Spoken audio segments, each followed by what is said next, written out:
मृत्यु जीवन का अटल सत्य है, यानी जिसका जन्म हुआ है उसकी मृत्यु निश्चित है।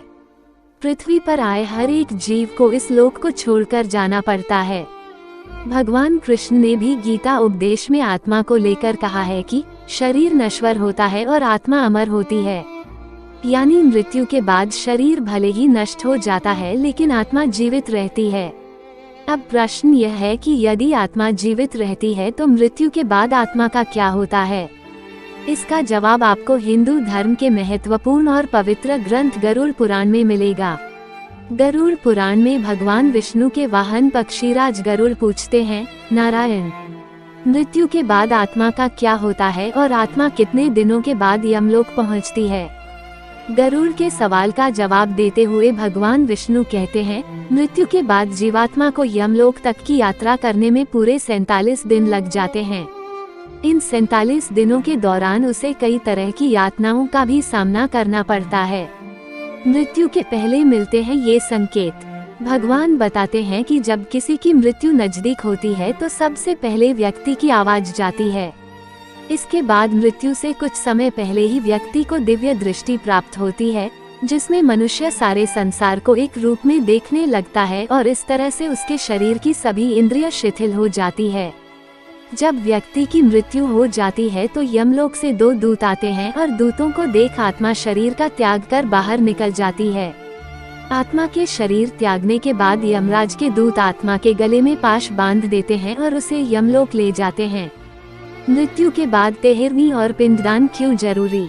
मृतक व्यक्ति ने यदि अपने जीवन में पाप कर्म किए होंगे तो यमदूत पापी आत्मा को गर्म वायु और अंधेरे रास्ते से यमलोक ले जाते हैं और मार्ग में उसे कई तरह की यातनाएं झेलनी पड़ती है।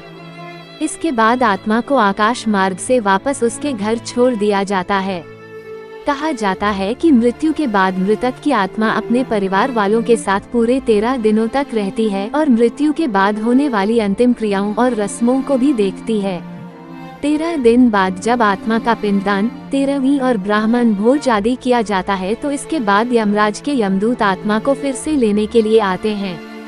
इसलिए हिंदू धर्म में किसी की मृत्यु के बाद 13वीं और 10 दिनों तक पिंडदान करना जरूरी माना गया है, क्योंकि इससे आत्मा को यमलोक तक की यात्रा करने के लिए शक्ति मिलती है। लेकिन इसके बाद भी यमलोक तक की यात्रा आत्मा के लिए आसान नहीं होती है। मृत्यु के बाद के वो 47 दिन जब 13 दिनों के बाद यमदूत आत्मा को यमलोक ले जाने के लिए आते हैं तो आत्मा को सबसे पहले वैतरणी नदी पार करनी पड़ती है। इस नदी को गंगा नदी का ही रौद्र रूप माना जाता है। यह नदी लाल रंग की होती है क्योंकि इसमें आग की लपटें निकलती रहती है। नदी पार करते हुए आत्मा को खतरनाक जीवों का दंश भी झेलना पड़ता है। इन नदी को पार करने में पूरे 47 दिनों का समय लग जाता है। लेकिन यदि व्यक्ति ने अपने जीवन काल में अच्छे कर्म किए हो या गोदान किया हो तो उसे ये यातनाएं नहीं झेलनी पड़ती, क्योंकि उसी गाय की पूंछ पकड़कर आत्मा वैतरणी नदी को पार करती है।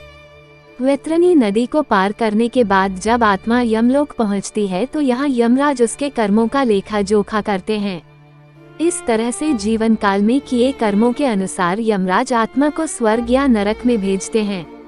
इसलिए व्यक्ति को अपने जीवन में हमेशा अच्छे कर्म करने चाहिए, क्योंकि अच्छे कर्मों का फल न सिर्फ जीवन बल्कि मृत्यु के बाद भी मिलता है।